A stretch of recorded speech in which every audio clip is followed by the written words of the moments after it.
ao Terror no Ar, seu podcast criminal sem espetacularização, onde a verdade é muito pior que a ficção e as histórias sombrias sem o sono vão tirar.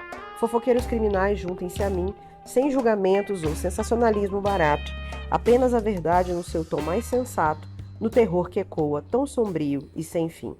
Hoje inaugura aqui mais uma série de episódios temáticos no Terror no Ar, a série @cultos, que a cada uns 2 meses vai evocar o fascínio que a nossa sociedade tem com essas associações restritas entre pessoas que seguem normas fora do padrão, geralmente guiadas por um líder ou líderes espirituais bastante carismáticos, mas com uma ênfase específica naqueles cultos ou seitas que se desviam do propósito da união e pertencimento e passam para o controle e o isolamento de seus membros até se tornarem verdadeiros cenários de crimes. Bom, então prepare seu kombucha orgânico ou seu super coffee e sente no círculo fofoqueiro criminal, porque hoje a sessão é pesada. Vamos mergulhar no delírio apocalíptico de um homem que se considerava a segunda vinda de Jesus, sem surpresas aqui, é claro, ou o diabo encarnado, além de uma estrela do rock que ouvia mensagens apocalípticas nas músicas dos Beatles. Tudo isso ao mesmo tempo. Charles Manson não precisou encostar em muita gente para manchar as mãos de sangue. Bastou sussurrar ideias tortas nos ouvidos jovens de seus seguidores enquanto fritava suas cabeças com ácido. Nesse episódio do Terror no Ar, vamos falar dos bastidores da chamada família Manson e seu líder, em uma seita que brotou em uma mistura muito paradoxal de contracultura, movimento hippie, ideias de sonho americano, estrelato hollywoodiano, misoginia, racismo e, por fim, assassinato brutal. Os assassinatos cometidos pela família Manson ficaram conhecidos como o caso Tate LaBianca em Hollywood, que vitimou 9 pessoas e que teria sido baseado por uma obsessão com uma música Helter Skelter dos Beatles. O Terror no Ar é sim um podcast de true crime, mas nem por isso a gente aborda nossos casos com aquele sensacionalismo, aquela glamourização da violência e desrespeito pelas vítimas, suas memórias e suas famílias. Assim, eu vou tentar contar a história da família Manson com ênfase na história, na estrutura do culto, além do pano de fundo efervescente em que o caso se desenrolou. Contudo, essa é sim uma história sobre assassinatos, que inclusive tornaram a seita famosa. Então esses crimes serão abordados, evitando contudo detalhes muito gráficos, pois esse podcast é dedicado aos fofoqueiros criminais sensíveis e de estômago fraco, que é o meu caso. De toda forma, fico alerta. Caso você seja uma pessoa sensível ou menor de idade, recomendo que ouça esse episódio com discrição e respeito.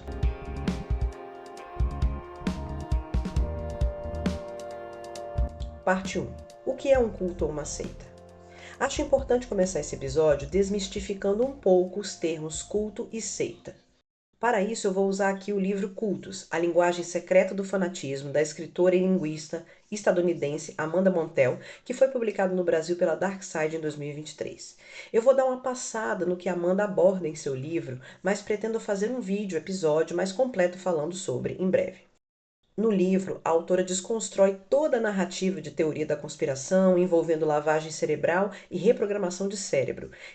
Teoriza que os cultos e seitas geralmente prosperam com o uso da linguagem, alterando o significado das coisas e a forma de pensar das pessoas, já que a linguagem meio que molda a nossa forma de pensar. O que cria um senso de proximidade e pertencimento que são muito caros nesse nosso mundo capitalista tardio, dominado pelo imediatismo, customização, individualização de tudo e, claro, solidão crônica. A autora não trata o culto como algo inerentemente negativo, podendo acontecer com todos nós, dos fanáticos do café, corredores amadores, crossfiteiros e usuários de uma rotina de skincare de 21 passos. A questão não é estar junto de um grupo coeso que pratica coisas similares e fala uma mesma língua, procurando acima de tudo fugir da solidão. O problema é quando esse grupo começa a isolar as pessoas do resto do mundo, passa a seguir os mandos e desmandos de um líder idealizado que não pode ser questionado e, claro, passa a coagir e punir as pessoas quando elas não seguem as ordens. Assim, não tem problema você querer acordar 4h40 da manhã para correr, usando um tênis mais caro que o seu aluguel, de meia azul, usando roupas da Lululemon e marcando a corrida no Strava. O problema é quando você for violentado emocional e fisicamente pelo grupo caso não o faça. Que você seja afastado da convivência de pessoas que não correm, por exemplo. Que toda a sua existência passe a depender do grupo de corrida. Aí tá errado. A parte de acordar 4h40 da manhã, para mim, tá um pouco errada também, mas enfim, cada um com o seu cada qual.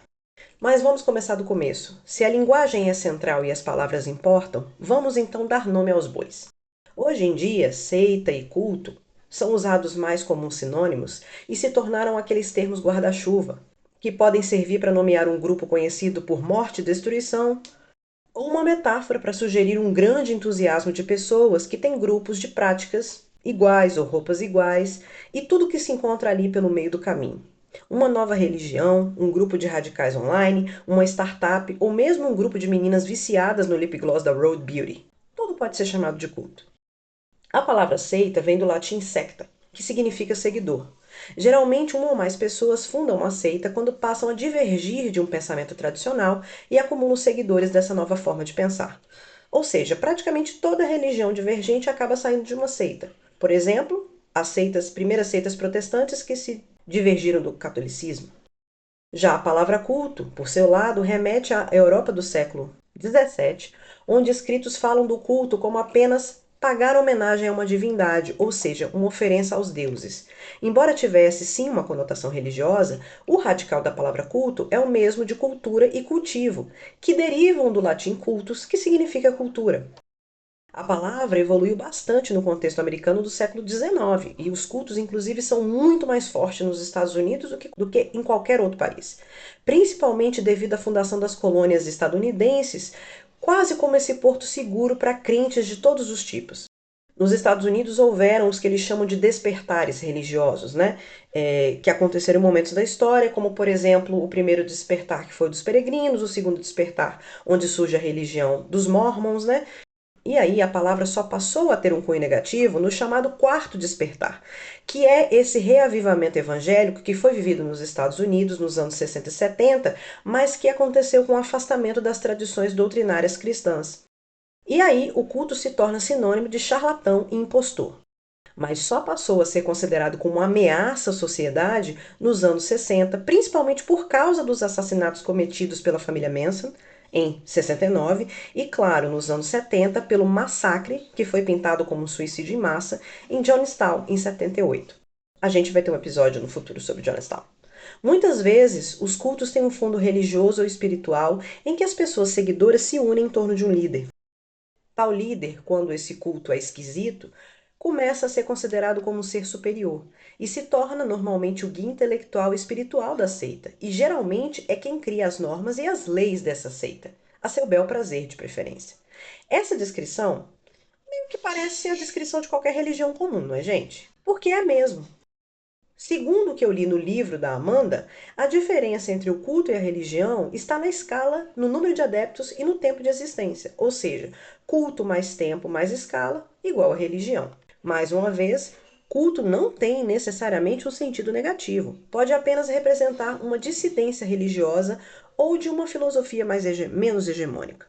Seitas e cultos geralmente são utilizados como sinônimos, já que ambos podem representar esse conjunto de atitudes e ritos pelos quais se adora uma divindade, mesmo que esse ser seja uma pessoa ou um estilo de vida. O Super Coffee, por exemplo. Para gostar de Super Coffee tem que achar que é uma divindade mesmo, tem que bicho é ruim, viu?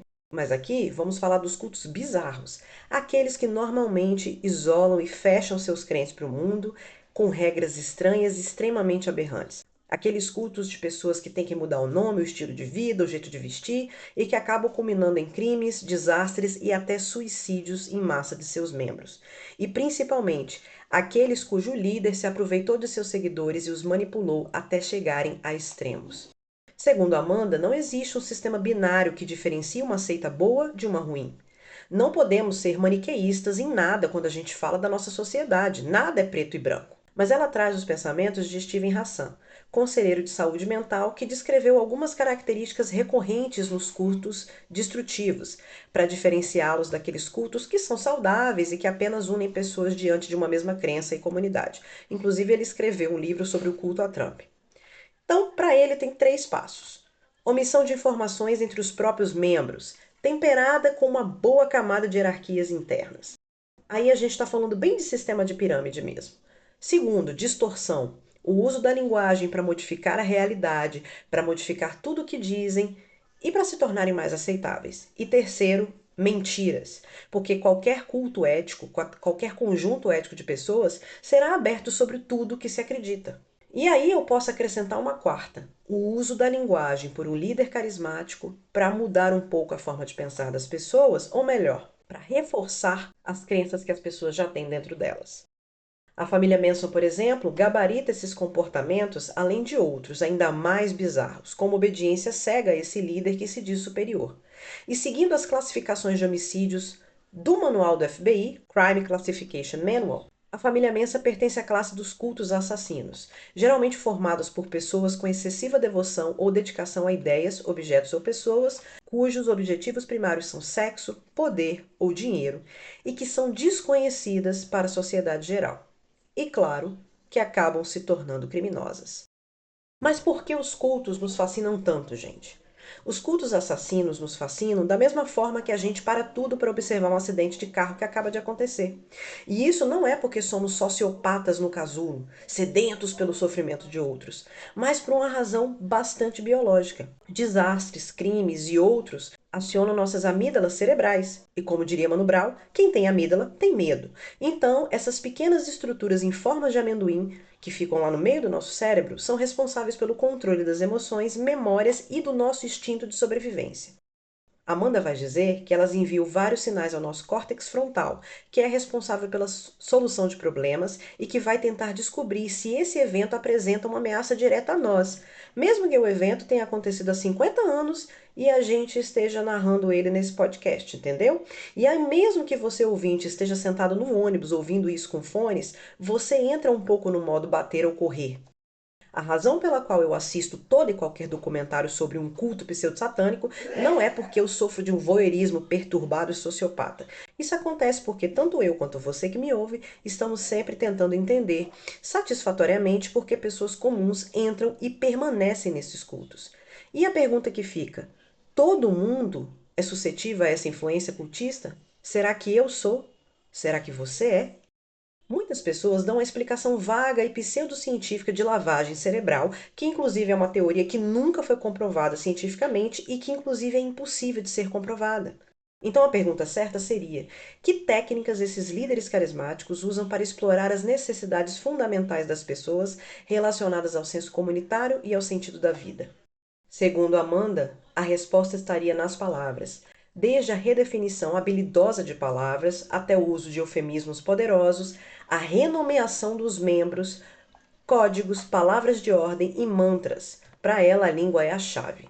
E vamos ver nesse caso como Manson usava a linguagem ao seu favor, falando de guerra racial, helter-skelter, amor livre, a música dos Beatles, Panteras Negras e outras ideias distorcidas, lavadas com Lucy in the Sky with Diamonds, para ajudar a moldar a mente de seus muito jovens seguidores. E principalmente, seguidoras. Parte 2. Quem é Charles Manson? Para falar da família Manson, é essencial que saibamos mais sobre o seu fundador, ou seu Messias, que foi um mentor e líder espiritual. Charles Manson é um cara muito importante para o estudo da criminologia e, infelizmente, também um cara muito importante da cultura pop. Charles Miles Maddox nasceu em 11 de novembro de 1934 em Cincinnati. Sua mãe era uma menina de 15 anos chamada Caitlin Maddox e seu pai provavelmente foi o coronel Walter Scott. Sua mãe aparentemente não queria a gravidez, até porque ela era uma menina, né? E teria tentado encerrá-la, já que era uma menina pobre, que já era envolvida com a vida do crime e drogas. O coronel Scott abandonou a menina grávida e Kathleen se tornou uma fora da lei para a sobrevivência. Em muitas entrevistas, o Manson dizia que sua mãe havia sido prostituta, mas nós não temos provas disso. O que a gente tem de prova é que ela era uma fora da lei, que é uma pessoa que anda cometendo vários crimes de menor fator ofensivo. Inclusive, a mãe de Manson se envolveu com o uso de drogas e foi presa várias vezes quando ele era criança, tanto por posse como por venda. A primeira vez que isso aconteceu, ele tinha apenas 5 anos de idade. Durante a infância, ele morava com a avó e visitava a mãe na prisão com frequência, enquanto ele foi praticamente criado pela avó, pelo menos até sua pré-adolescência. Mas como o menino teria um comportamento muito difícil, óbvio, A sua criação foi muito rigorosa e abusiva. E então, quando ele tinha uns 10 anos, a sua avó teria desistido dele e mandou o menino para viver com os tios.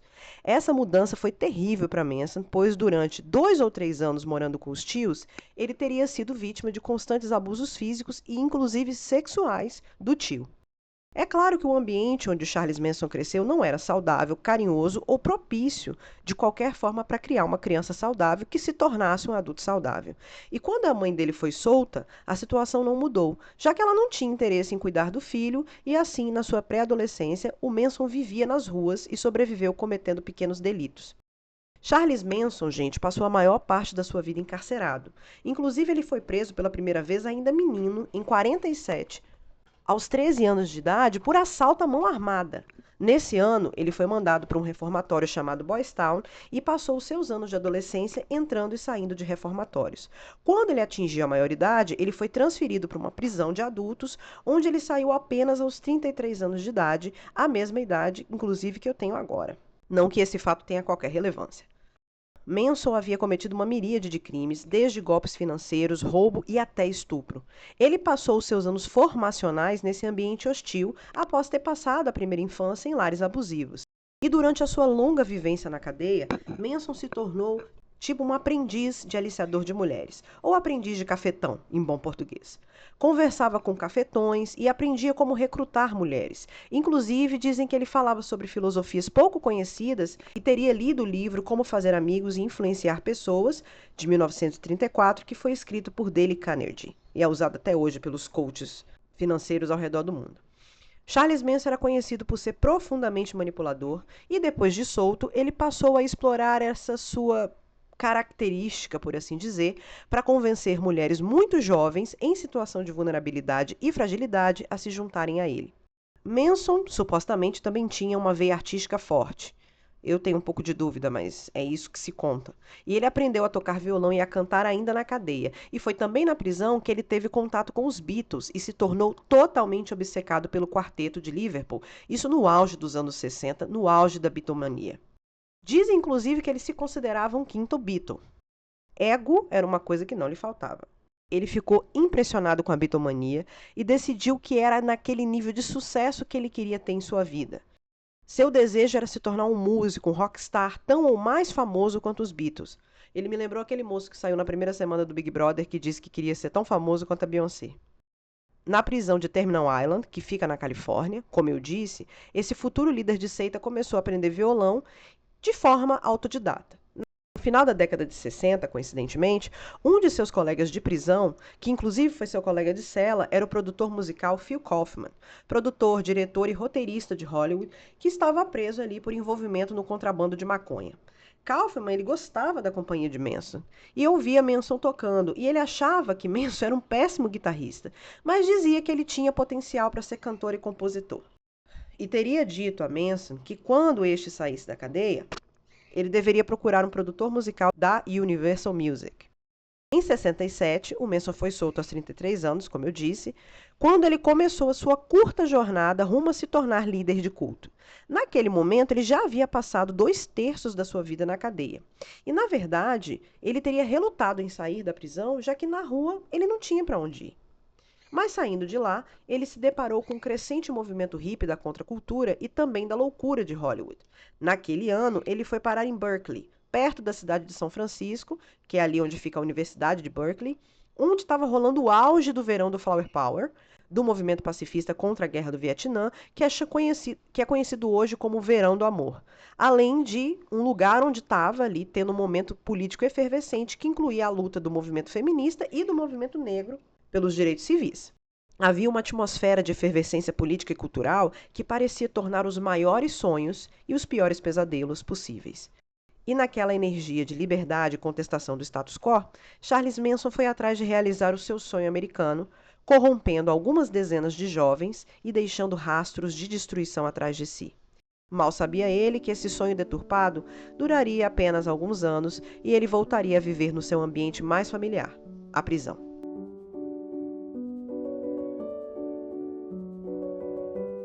Parte 3. O nascimento da família Manson.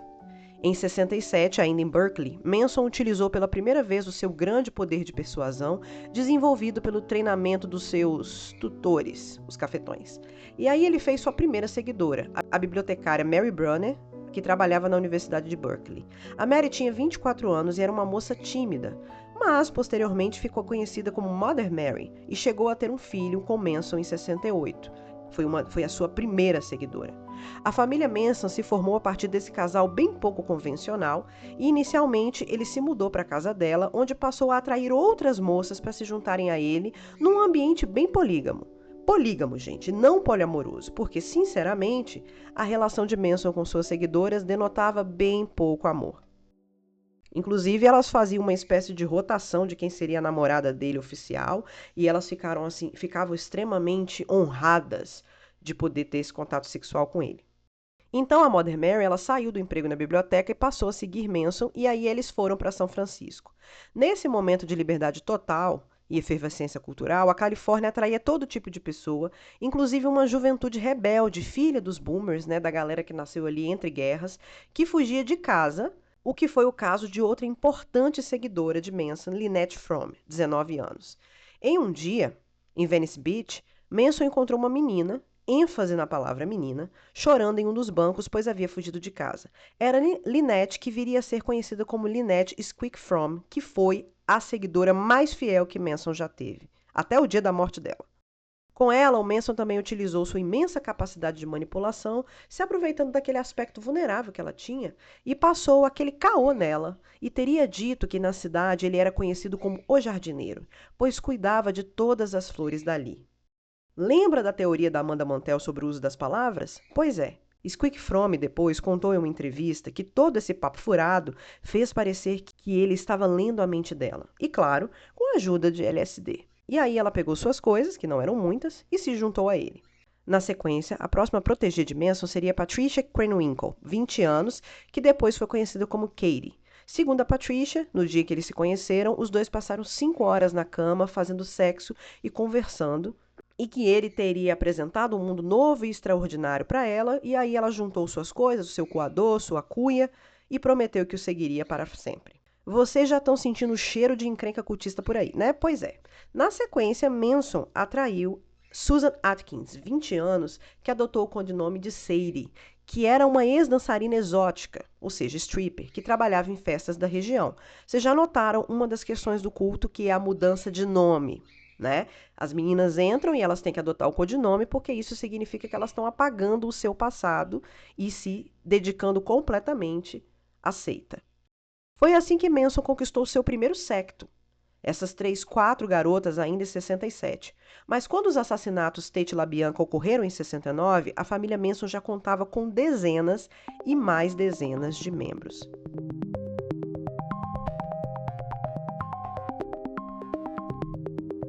O plano para o estrelato.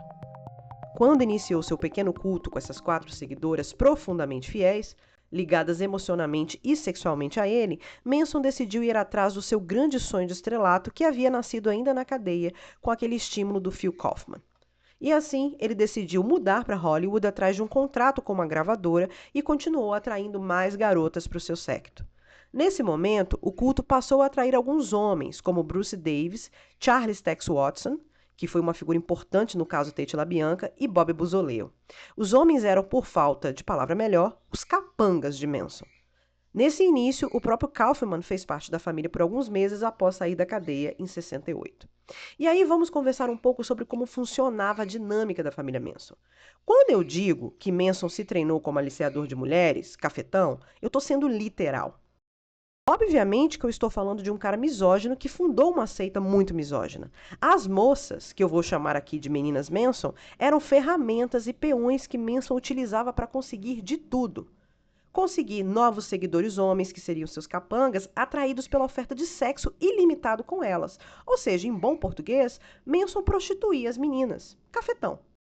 O corpo das meninas era utilizado também como ferramenta de troca por drogas e por locais de estadia. Elas eram as responsáveis por conseguir comida revirando lixo de supermercado e cozinhar. Elas cozinhavam, limpavam e tomavam conta desses homens. O sistema era tão exploratório que elas conseguiam a comida, cozinhavam e, mesmo assim, comiam apenas os restos, pois os homens tinham que comer primeiro.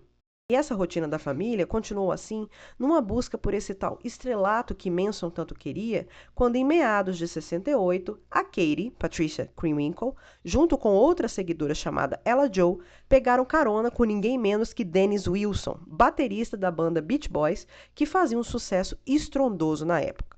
O Dennis, obviamente interessado nas meninas, convidou-as para passar a tarde com ele em sua casa, comendo biscoitos com leite, os famosos cookies and cream, mas que aqui deve ser um código para alguma sacanagem da boa.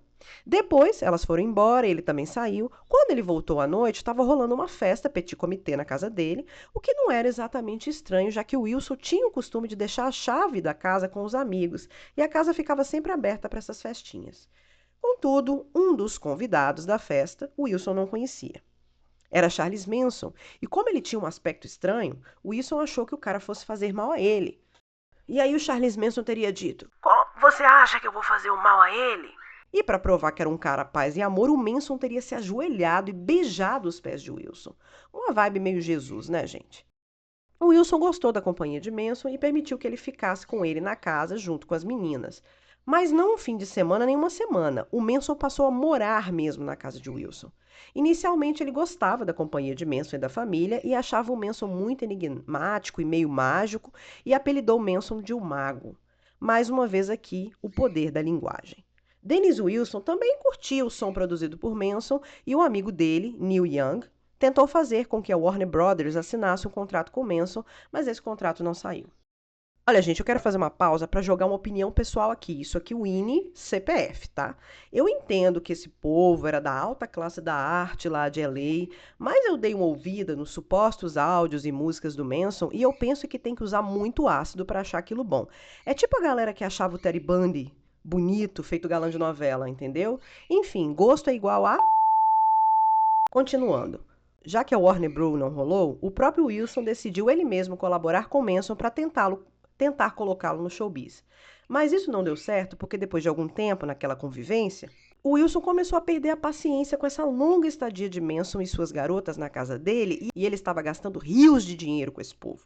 Além disso, o Dennis Wilson começou a perceber que a personalidade de Manson não era a do mago, sábio e enigmático, mas sim de uma pessoa desequilibrada, macabra e meio sádica, um criador de problemas nato.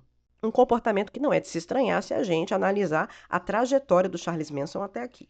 E aí o Manson passou a assustar tanto o Wilson que esse ficou com medo de mandar a família embora e acabou ele mesmo se mudando da casa à francesa. Sim, gente, ele fez aquilo que ninguém faz nos filmes de Casa Mal-Assombrada. Arrumou as coisas e foi embora, deixando a casa para as assombrações. Mas como a casa era alugada, o Wilson deixou por conta do proprietário da casa a expulsão dos baderneiros. A música que Wilson iria gravar com Manson acabou sendo feita. O nome original seria Cease to Exist, mas foi gravado oficialmente como Never Learn Not to Love, e teve a sua letra modificada da original, coisa que Manson foi totalmente contra. Inclusive, Manson não foi creditado na música e eu acho que não ganhou dinheiro nenhum com ela. E essa traição deixou Manson full pistola, ainda por cima seguido da expulsão deles da casa de Wilson. Mas por enquanto as coisas ficaram por baixo dos panos. Parte 3, o isolamento. Rancho Spawn.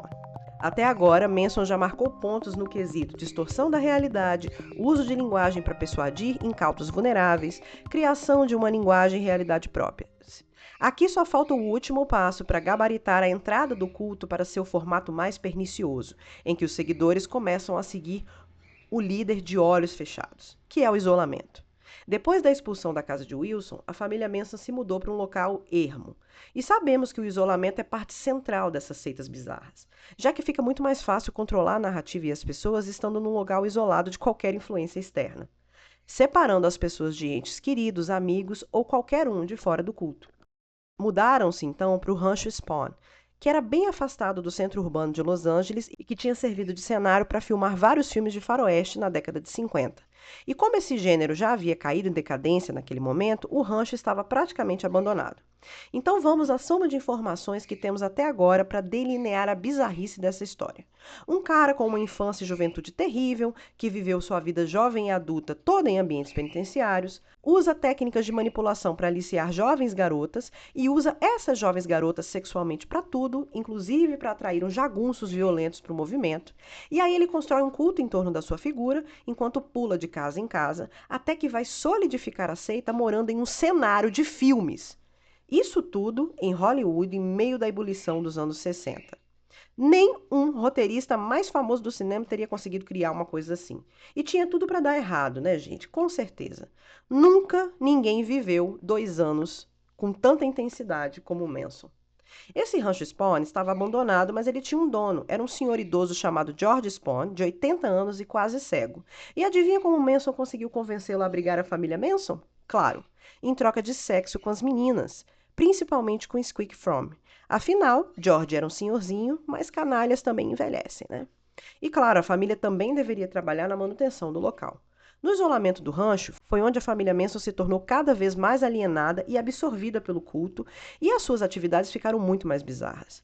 Os membros viviam o tempo todo sob efeito de psicodélicos, como LSD e outras drogas.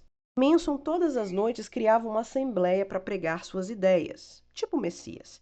Segundo relatos de ex-membros, como Bob Buzoleu, o Manson, muito manipulador, utilizava muito menos droga que seus seguidores, mantendo assim mais controle sobre si e sobre todo mundo. E qual era o teor da pregação de Manson? Nem preciso dizer, mas vou dizer, ele pregava ser um ser iluminado e diferente de todos os outros e seria o próximo Messias. E se você acompanha nosso Instagram, @terrornoir, você deve ter visto lá uma foto de Manson que dá para checar o naipe do colega. Barbudão, cabeludão, o que não era um look muito fora da curva nos anos 60 e 70, mas que lembra demais o estereótipo ocidental para a figura de Jesus. Então ele dizia ser a encarnação de Jesus Cristo e inclusive fazia encenações da paixão de Cristo. E como líderes desse tipo de culto também se dizem portadores de toda a verdade, Manson convenceu sua família sobre uma profecia apocalíptica, que ele mesmo criou, o Helter Skelter. Aqui ele demonstra sua maestria em distorcer a realidade e as palavras a seu bel prazer. Mas que diabos era o Helter Skelter? Helter Skelter foi uma música dos Beatles lançada em 68 que falava sobre uma montanha-russa na Inglaterra. E em um trecho a música diz: Helter Skelter está chegando e está vindo rápido. Porém, o Charles Manson teve uma interpretação meio maluca e profundamente racista dessa música. Com uma visão reacionária dos movimentos pelos direitos civis americanos e da fama dos Panteras Negras, Manson defendia que tinha tido uma visão de um futuro muito próximo, onde o povo negro iria dominar o mundo e matar vários brancos. Contudo, após essa revolução e carnificina, os negros não saberiam o que fazer com aquele poder todo e com a soberania do mundo, porque, claro, eram apenas crianças violentas, desnorteadas, né? Então, seria a missão da família Manson salvar o mundo desse verdadeiro Black Power global. O episódio não acabou não, gente. Apenas dei uma pausa para expressar minha consternação muda. A família Manson era formada exclusivamente por pessoas brancas, e Manson, o mago, o Messias, dizia que seus seguidores eram elfos, fadas e outros seres feéricos mitológicos que usariam seu poder sobrenatural para salvar o mundo dos pretos malvadões. E essa batalha pelo poder do mundo aconteceria no dia da revelação, o dia de Helter Skelter, que não tinha uma data específica, mas que se fosse no Brasil de hoje em dia, estaria chegando provavelmente nas próximas 72 horas. E de uma montanha-russa, Helter Skelter passou a ser o dia do juízo final, a luta dos brancos salvadores contra os negros malvadões. Eu teria muita preguiça dessa fic se ela não tivesse gerado consequências tão brutais poucos meses depois. Em determinado momento, no rancho, viviam dezenas de pessoas e era frequentado por muitas pessoas de fora, inclusive o Dennis Wilson, que apesar do rolê todo, ainda continuava relativamente próximo da família. Junto com Wilson, lá também ia Terry Melcher, cantor e produtor musical, componente dos Beach Boys e da banda The Byrds, e filho de ninguém menos do que a atriz Doris Day. Então o Manson começou a pressionar o Melcher para ir ao rancho para escutar suas músicas e poder lançá-lo finalmente ao estrelato. Manson insistiu tanto que o Melcher resolveu marcar um belo dia para assistir ao show de Manson e a família, que seria em 19 de março de 69. Então, durante algumas semanas, o Helter Skelter foi esquecido no churrasco para que a família Manson pudesse se preparar arduamente para o aclamado show de 19 de março. E aí o Manson pegou um dinheiro que a família tinha guardado e mandou que as meninas Manson comprassem pele de carneiro e fizessem um colete para ele usar no show, bem no estilo Cordeiro de Deus. E além disso, a família passou a ensaiar muito, inclusive com as meninas criando coreografias para a apresentação. E aí, meus amores, chega dia 19 de março, todo mundo esperando e ela não vem mais, gente! Terry Melcher simplesmente não apareceu no show. Obviamente que ele colocou aquela data como um caô. Tipo, quando a gente fala com a criança, na volta a gente compra. E Manson ficou mais enlouquecido de fúria ainda, embora eu possa lhe dar 2 centavos de razão nisso. E ele foi atrás do Melcher na casa dele, no emblemático número 10.050 da Cielo Drive, em Beverly Chest, Los Angeles. O Manson chega lá de noite e bateu na porta, e atendeu um outro homem que diz que simplesmente Terry Melcher não vivia mais na casa. Quem vivia na casa agora era um Roman Polanski, que pode merecer um parágrafo apenas para dizer que se tornou um criminoso acusado de pedofilia anos depois, e a sua esposa, a atriz em ascensão Sharon Tate. Nikki, Sharon Tate herself, gravidíssima aí de uns 5 meses, apareceu na porta. Ela estava sendo fotografada pelo homem que abriu a porta, que era o fotógrafo amigo dela. Eles se olharam e Manson partiu, deixando Tate com uma impressão muito ruim dele. Em maio daquele ano, o Manson conseguiu falar com o Melcher e esse realmente foi ao rancho para finalmente assistir a apresentação. O Melcher chegou lá, gente, ele viu a apresentação com direito à coreografia das meninas faméricas da família. E claro, ele não ficou nem um pouco impressionado com a música, pelo contrário. O que o impressionou foram as péssimas condições em que aquelas pessoas viviam. E aí ele deu 50 pau pro Manson para ajudar a comprar comida ou outra coisa. $50 poderia, eu acho que era muito dinheiro nessa época, mas eram só $50, né? O Manson, contudo, contou aos seguidores que aquele dinheiro não era uma esmola, mas sim um adiantamento de um contrato verbal que o Melcher e ele teriam feito. Ou seja, um mestre na manipulação da palavra. Contudo, a gente sabe que o Melcher não prometeu nada para ele, e nesse ponto da história, o Manson realmente se desequilibrou e a família voltou a viver totalmente em função do Helter Skelter, mas em nível muito piorado. O Manson começou a treinar a família para esse dia do fim do mundo e comprou armamento para eles, que ficavam inclusive treinando, usando as meninas Manson de alvo de atirador de faca. Contudo, uns 2 meses passaram e, mais uma vez, ela não vem mais, gente! Helter Skelter não chegava e os seguidores começaram a se questionar o que estaria de errado. E sabemos que nada é pior para um líder de seita do que a leve centelha de desconfiança brotar em seus seguidores. E aí, Manson decidiu que, se Maomé não vai à montanha, a montanha vem a Maomé, e eles é quem deviam começar o Helter Skelter.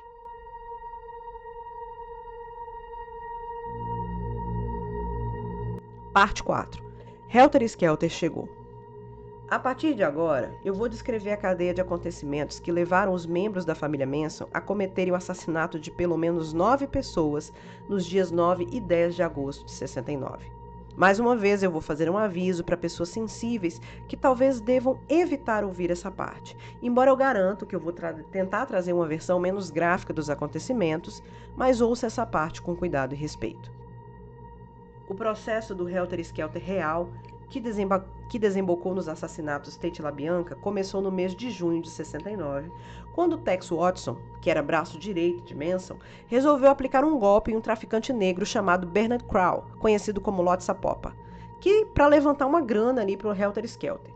O Tex disse ao Lotsa-Popa que conhecia um vendedor de drogas que vendia uma maconha de alta qualidade e que eles queriam comprar para o pessoal do Rancho Spawn.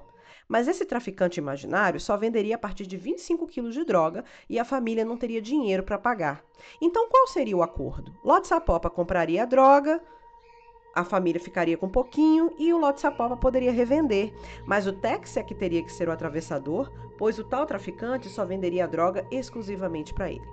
E o Tex deve ter feito um curso com Manson sobre a arte de manipular, já que Lotsa-Popa, traficante velho de guerra, caiu nessa história e entregou um montante de dinheiro para ele. E não havia nenhum traficante, obviamente, né, gente? O Tex apenas fugiu com o dinheiro. O engano de Bernard Crow não demorou nada para acabar e o traficante exigiu o dinheiro de volta, ou então ele iria ao rancho com seus capangas e mataria todo mundo. Contudo, Charles Manson, mostrando a sua veia mais violenta, decidiu que, para acabar com aquela história, a família teria que matar Crown Lotsa-Popa primeiro. Então, o próprio Manson foi até a casa do traficante e atirou nele para matar. E esse dado é importante, pois muita gente acha que Manson foi apenas o mandante, o manipulador dos crimes e que ele nunca teria sujado as próprias mãos. Depois ele voltou ao rancho, dizendo à família que o Helter Skelter estava em vias de começar porque ele tinha matado um pantera negra. Sim, ou o Manson mentiu, ou ele realmente achava que, por Lotsapopa ser um criminoso negro, ele pertencia aos Panteras Negras. De qualquer forma, eu aviso aqui que o Lotsapopa não morreu nesse atentado, mas ficou internado no hospital, não fez nenhuma denúncia para a polícia, porque afinal de contas ele também não era gente fina. Mas essa ação, que convenceu finalmente a família da iminência do Helter Skelter, deu a Manson a seguinte ideia: a família Manson cometeria crimes e arrumaria meios de culpar os Panteras Negras por tais ações. Outro evento envolvido indiretamente nos assassinatos, que aconteceu ali na mesma época, foi uma treta da família com os motoqueiros da gangue Straight Satan. Só gente boníssima nesse caso, né? A família Manson e essa gangue costumavam negociar algumas coisas e tinham algumas relações em comum, quando a família pegava drogas da gangue em troca, mais uma vez, de sexo com as meninas Manson. Quem se envolveu nessa treta dessa vez foi o capanga Bob Buzoleu, que foi citado anteriormente, que era hippie, ator, músico e seguidor de Manson nas horas vagas. Buzoleu vendeu um pacote de mescalina, que é um alucinógeno extraído de cactus peyote, originado do Texas, e cobrou $1.000. Contudo, os Straight Satans voltaram lá no rancho reclamando que a droga era horrorosa, de péssima qualidade e exigindo a grana de volta. E dessa confusão saiu o primeiro assassinato consumado da família Manson, que fez de vítima Gary Heeman, que era um professor de música e um pequeno traficante responsável pela tal mescalina. Em 27 de julho de 69, 13 dias antes do caso Tate LaBianca, Buzoleu, junto com Charles Davis, Susan Atkins, a Sadie, e Mother Mary, a Mary Brunner, foram à casa de Heeman exigir o retorno do dinheiro que haviam gastado com a mescalina anteriormente. O Heeman se negou a devolver o dinheiro, no que ele foi extensamente espancado pelo bando, até que prometeu passar a posse de seus carros para Manson, já que ele não tinha mais o dinheiro. Então a família ligou para Manson e perguntou se ele aceitava aquela negociação. O Manson disse que não queria carro nenhum, e logo depois ele apareceu na casa do Heeman portando uma espada com a qual ele decepou a orelha do professor, mostrando mais uma vez que ele não era apenas um mentor intelectual dos crimes, mas sim um cara bastante violento. No fim, Buzoleu matou Gary Heeman com uma faca e, utilizando seu sangue, escreveu na parede da casa Political Pig, ou porquinho político, e desenhou uma pata de pantera, que era o símbolo das Panteras Negras. Entendeu agora quando eu falei da estratégia de culpar os panteras pelos crimes da família? E aí você pergunta, essa estratégia deu certo, fofoqueira criminal? A resposta é não. Não, gente, porque o Bob Buzoleu, muito inteligente, resolveu pegar para si um dos carros de Heeman e saiu dirigindo com ele. Niki, o carro quebrou na estrada e Buzoleu, esperto como só, resolveu dormir no acostamento dentro de um carro roubado após ter matado o dono do carro. Em algum momento da noite, um policial abordou Buzoleu tentando ajudá-lo, mas ao ver aquele cara agindo todo estranho, ele começou a fazer perguntas e a revistar o carro, encontrando não apenas os documentos do carro no nome de Heeman, como a faca sujada utilizada no crime. O Buzoleu foi preso e isso deixou a família em polvorosa. O Manson ficou preocupado que Bob Buzoleu começasse a cantar feito um canário e denunciar a seita e resolveu que havia finalmente chegado a hora do Helter Skelter. O início do fim do mundo começaria com vingança. Então, Manson escolheu um grupo, já que o Messias não deveria dessa vez se envolver diretamente nos crimes, para invadirem a casa 10.050 da Cielo Drive, porque ele não esqueceu a história do Melt e ele tinha certeza que o Melt ainda morava lá e que aquele fotógrafo estaria mentindo. E isso 6 meses depois do perdido que Melt tinha dado nele, o que a gente percebe que a vingança é um prato que se come podre. Manson escolheu Linda Kasabian para ser a motorista, pois ela era a única que tinha uma carteira válida na Califórnia. Tex Watson para liderar, Susan Atkins, vulgo Sadie, e a Patricia Krenwinkel, vulgo Kate, para ajudar lá no atentado.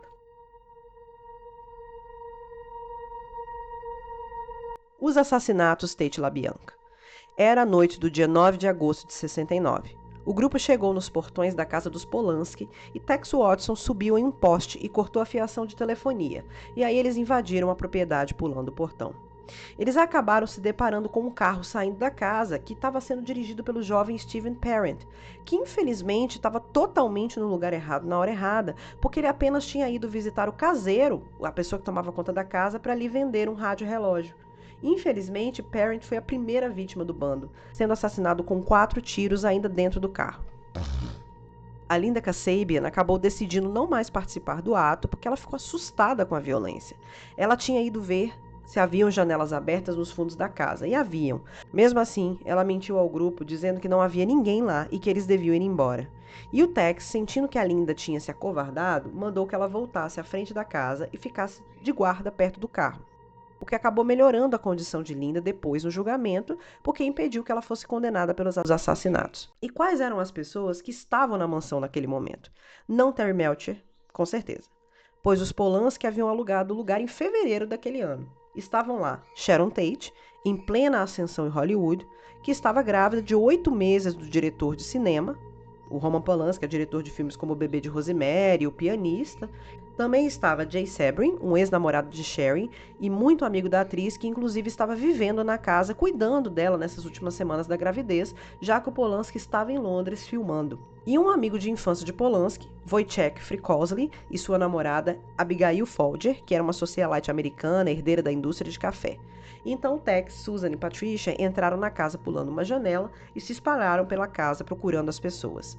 O Wojciech estava dormindo no sofá, Abigail lendo em um quarto e Sharon e Jay estavam conversando em outro quarto. Abigail e Wojciech foram os primeiros a ver os assassinos. O Wojciech acordou sobressaltado e viu o bando na sala todo vestido de preto e armados até os dentes com armas de fogo e facas. E nesse momento Tex Watson teria dito uma frase que ficou famosa posteriormente. "Eu sou o diabo e vim aqui fazer o negócio do diabo." E eu não preciso dizer que foi exatamente isso que eles fizeram, né? O Tex cometeu o assassinato do Jay Sebring com 2 tiros e golpes de faca. A Patricia Krenwinkel foi a assassina da Abigail Folger, que mesmo esfaqueada múltiplas vezes fugiu e correu para o jardim da casa, onde ela acabou falecendo. O Wojciech foi assassinado pelo grupo com múltiplos golpes de faca, inclusive foi a vítima mais atacada. E a última a morrer foi a Sharon Tate, que teria sido assassinada a facadas por Susan Atkins, que no primeiro depoimento falou que ela estava numa espécie de fúria assassina cega, mas anos depois ela mudou seu depoimento dizendo que o responsável pela morte da Tate teria sido Tex Watson.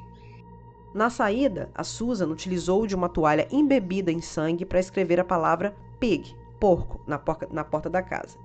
Mais uma vez tentando incriminar os Panteras Negras por aquele crime extremamente violento e brutal. Ou seja, eles estavam matando pessoas brancas, que teoricamente eles pensavam ser superiores, para incriminar pessoas negras. Não faz nenhum sentido, né, gente? Então eles saíram de carro e eles pararam numa casa vizinha para usar a mangueira e tentarem limpar o sangue. O vizinho os surpreendeu no ato e mandou que eles fossem embora.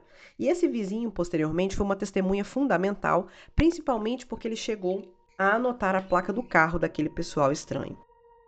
Voltando ao rancho, o bando contou a Manson como as coisas tinham acontecido, e Manson resolveu voltar à cena do crime na madrugada para checar o trabalho dos seus rebentos, e inclusive eles alteraram a cena do crime, colocando a bandeira dos Estados Unidos em cima do sofá.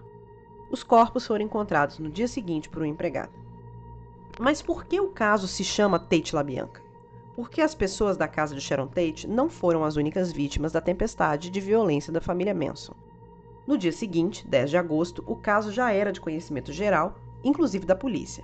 Mas eu não preciso dizer que ninguém havia ligado o massacre na casa de Sharon Tate, que havia vitimado 5 pessoas, nem o assassinato de Gary Heeman aos Panteras Negras. Até porque o tal simbolismo das Panteras não havia sido bem feito pelos Baby Manson.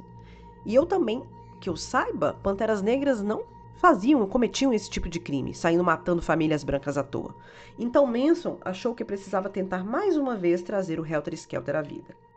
Eles saíram rodando de carro por Los Angeles e resolveram agora atacar a casa de Rosemary e Leno LaBianca, que ficava nos subúrbios de Los Angeles, no número 3301 da Waverly Drive. Dessa vez, o próprio Manson foi, acompanhado de Tex Watson, Patricia, Leslie Van Houten e a Linda Kasabian, que mais uma vez foi a motorista. O crime propriamente dito não foi cometido por Manson, que ficou do lado de fora, enquanto Tex e Patricia matavam Leno LaBianca e Leslie Van Houten assassinava Rosemary LaBianca. Ambos os assassinatos foram feitos com brutalidade extrema a múltiplos golpes de arma branca. Utilizando sangue de lino, o bando escreveu "Morte aos porcos" na parede e "Levante-se", além de "Helter Skelter". É estranho dizer, mas mesmo os 3 crimes tendo acontecido em um intervalo de 15 dias, inclusive Tate LaBianca tendo acontecido em um dia de diferença, e com aparências muito similares, a polícia aparentemente não ligou os 3 casos de primeira, ou pelo menos era o que se parecia. No último documentário lançado pela Netflix neste ano de 2025, Caos, os crimes de Manson, os entrevistados deram a entender que a polícia sabia sim quem eram os assassinos e já tinha algum conhecimento sobre as atividades da família. Eles só não divulgaram para pegarem a família agindo com a boca na botija. E aí, nesse interim, o Manson achou melhor que a família se mudasse do rancho Spawn para um lugar ainda mais isolado no meio do deserto, o rancho Barker. Além disso, contudo, a família Manson cometeu mais um assassinato, matando o dublê Donald Shorty Shea no dia 26 de agosto de 69. O Donald ele era amigo do George Spawn, que era dono do rancho, e ele trabalhava por ali, ele detestava a família Manson e vivia dizendo a Spawn para mandar aquele povo embora. Infelizmente, gente, o corpo do Shorty só foi encontrado 8 anos depois, em 77, um momento em que a sua morte foi finalmente vinculada à família Manson. O Barker Ranch ficava localizado no chamado Vale da Morte, que é um deserto que fica ao norte da Califórnia, perto do deserto do Mojave. E naquele lugar, a vida da família ficou cada vez mais louca. Ali eles começaram uma viagem de procurar um tal mítico Poço Sem Fundo, que seria uma cidade subterrânea perdida, provavelmente inventada por Manson, onde essa galera poderia se esconder até o fim do Helter Skelter.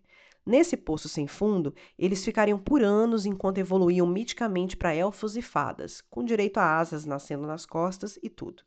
Todavia, enquanto parte da família estava por ali tentando encontrar a cidade Digimon no deserto do Death Valley, em 1º de outubro de 69, Susan Atkins e mais uns Baby Manson haviam sido presos por roubo de carros na Califórnia.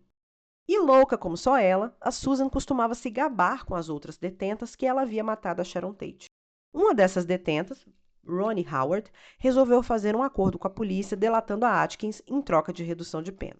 E assim, em 12 de outubro de 69, 2 meses depois dos crimes Tate LaBianca, a polícia invadiu o rancho Barker com a intenção de prender a Patricia Krenwinkel, Tex Watson, que já havia fugido, e o Charles Manson, que inclusive foi encontrado escondido dentro de um armário. Um esconderijo bastante humilde para o Messias, não é? Os julgamentos de Manson e família começaram em dezembro de 69, bem rápido. Inclusive com cenas históricas de Patricia, Leslie e Susan saindo da cela para serem julgadas, vestidas como fadinhas hippies de mãos dadas, sorrindo e cantando. Eu botei essa foto no nosso Instagram, @terrornoar. O culto, gente, exerceu um fascínio tão grande na época que conta-se que durante aqueles anos as mulheres da Califórnia chegavam ao salão de beleza querendo fazer o corte de cabelo das meninas Manson. Mas, quando Manson teve sua cabeça raspada, as 3 rasparam a cabeça também. E, enquanto isso, outras meninas Manson ficavam sentadas em protesto na porta do tribunal e estavam por ali acampadas desde as prisões. A Linda Kasabian, que fora cúmplice e motorista dos assassinos, tornou-se uma testemunha central no caso, juntamente com uma outra ex-menina Manson, Barbara Roif, que contaram absolutamente tudo sobre a família e os crimes. E aqui a gente percebe que tem pessoas mais fortes contra a manipulação do que outras. E foi por causa desses testemunhos, incluindo o testemunho ocular de Kasabian, que Manson foi condenado pelos atos, mesmo não tendo participado fisicamente dos assassinatos. Afinal de contas, ele era um mentor, um messias e um mandante. Em dezembro de 71, as 3 acusadas e Manson foram condenados à morte. Mas como em 77 a pena de morte deixou de existir na Califórnia, a pena dos 4 mudou para prisão perpétua. O que eu concordo, gente. Porque eu sou muito contra a pena de morte, porque eu não sei vocês, mas eu acho que já tinha morrido gente demais nessa história, né? Ocorreu o mesmo com o Tex Watson, mas que ele foi julgado separado porque ele tinha fugido. E aí, gente, o que aconteceu com a família Manson? Atualmente, o Tex Watson, o Bob Buzzoleu continuam presos, assim como a Patricia e a Leslie Van Houten. A Susan Atkins faleceu na cadeia vítima de câncer em 2009, depois de passar por uma conversão religiosa e aparentemente ter se arrependido do caso. A Lynette Squick Fromm, que foi uma das primeiras e provavelmente uma das mais fanáticas seguidoras de Manson, foi presa em 75 por tentar matar o presidente da época, o Gerald Ford. Ela apontou uma arma para eles. Na legislação da época, ameaçar a vida de um presidente era motivo de prisão perpétua, e a Lynette foi condenada à prisão perpétua. Em 87, ela tentou fugir da prisão, mas foi rapidamente capturada. Ela foi uma das únicas a nunca negar Manson em suas ideias. Ela conseguiu a liberdade condicional em 2009, após 34 anos de regime fechado, e hoje ela mora no estado de Nova York com o marido, que é um outro ex-presidiário, numa casa toda decorada por caveiras. Charles Manson, por seu lado, passou o resto da vida na prisão e inclusive teria tatuado uma suástica em sua testa. Continuou sendo um maluco admirado por muita gente doida e continuou tendo seu fã-clube, tá? Advogando inclusive por supostas causas ambientais, até falecer aparentemente de causas naturais em dezembro de 2017. Vale ressaltar, gente, que ao todo, Charles Manson passou apenas 15 de seus 83 anos de idade em liberdade. Viveu praticamente toda uma vida na prisão. A família Manson e seu líder se tornaram uma espécie de mito popular americano, inclusive com várias bandas fazendo covers da música de Charles Manson. O cover mais famoso é Look at Your Game Girl, gravado por ninguém menos que o Guns N' Roses e que deu maior bafafá. E aí a gente também tem o caso do Marilyn Manson, que criou o seu nome artístico numa junção muito doida do que ele considerava os dois maiores ícones da cultura pop dos anos 20, Marilyn Monroe e Charles Manson. E também teve o caso do Nine Inch Nails, que gravou um álbum completo no número 10.050 da Cielo Drive, que foi alugada em 93 pela banda, com direito a uma música chamada Pig. Aliás, o vocalista da banda, gente, levou a porta da frente da casa com ele. Lembra? A porta onde a Susan Atkins pichou a palavra Pig? Mas, logo depois do clipe, ainda em 93, a casa foi finalmente demolida. A família Manson suscitou um grande número de produções documentais e de cultura pop nos últimos 50 anos, e até hoje esse caso não descansa em paz. Eu mesma só resolvi fazer esse episódio porque o caso voltou à tona nesse ano, em 7 de março, quando a Netflix lançou o mais recente documentário vinculado ao caso, que é o Caos, Os Crimes de Manson, dirigido por Errol Morris, que é um renomado documentarista vencedor do Oscar, que também já fez um documentário sobre o Heaven's Gate, um outro culto. O documentário ele é baseado no livro de não ficção Chaos, Charles Manson, The CIA and the Secret History of the Sixties, escrito por Tom O'Neill, que aparentemente não tem tradução no português, que é um livro que contradiz a história que é conhecida por todos nós, que foi relatada no livro Helter Skelter, escrito por Vincente Bugliosi, que foi o promotor do caso Tate LaBianca. O Vincente, ele publicou esse livro em 74 e hoje é considerado o livro de true crime mais vendido e mais famoso do mundo. O Helter Skelter, que é publicado no Brasil pela Darkside, foi a base central para a construção desse episódio e é considerado uma análise profunda sobre o poder de manipulação, a fragilidade da mente humana e o horror que pode surgir desse líder carismático de culto. O Vincente Bugliosi detalha uma investigação exaustiva, os meandros do julgamento e os bastidores de um caso que mudou para sempre a percepção que a gente tem da violência na cultura norte-americana. Mas o documentário da Netflix ele contradiz o livro, deixando uma outra hipótese de que esses crimes não teriam nenhuma origem numa guerra racial imaginária nomeada por uma música dos Beatles. O documentário explora outras teorias alternativas que são tão ou mais doidas do que a história real. Baseado na investigação obsessiva do Tom O'Neill, o filme joga uma luz incômoda sobre as supostas lacunas, omissões e contradições das versões contadas no tribunal e levanta algumas questões pesadas, tipo, por que Manson foi liberado tantas vezes, mesmo com histórico violento? Afinal de contas, ele passou vários anos entrando e saindo de prisão. O que o governo americano sabia? E até onde vai a verdade por trás do rótulo de culto, no caso da família Manson? Ele investiga possíveis conexões entre Manson e um programa de controle mensal da CIA conhecido como MKUltra, além de examinar o uso de LSD e a influência de figuras como o produtor musical Terry Melcher e o baterista dos Beach Boys, o Dennis Wilson. O documentário dura 96 minutos e combina entrevistas, imagens de arquivo e uma trilha sonora composta por Paul Leonard Morgan. A recepção da crítica foi mista. Enquanto alguns elogiaram a abordagem investigativa de Morris, os outros criticaram a falta de conclusões definitivas. A meu ver, o documentário cria mais perguntas do que responde. Ele tenta mostrar que talvez o Charles Manson seja só a ponta de um iceberg, ou talvez o caos seja exatamente o sistema funcionando como deveria. Depois de assistir, eu fiquei com a impressão de que é mais fácil para alguns acreditarem numa teoria de conspiração envolvendo o poder onipresente da CIA e lavagem cerebral do que admitir que um homem profundamente perturbado, racista e misógino conseguiria usar seu poder de persuasão, fazendo com que pessoas o seguissem cegamente e cometessem crimes horrorosos em nome dele. Gente, se isso não tivesse acontecido tantas vezes em tantos outros cultos, eu até poderia aceitar essa nova versão. Uma das coisas que Amanda Montell mostra no seu livro é como são comuns cultos liderados por supremacistas brancos, com toda uma narrativa de pureza étnica ou espiritual. Mesmo assim, eu recomendo que vocês assistam ao novo documentário para vocês criarem suas próprias opiniões, e ele tem entrevistas inéditas, imagens de arquivo e uma boa trilha sonora. Não oferece respostas definitivas, mas ele pode desafiar o espectador a reconsiderar o que se sabe sobre Manson nos eventos de 69.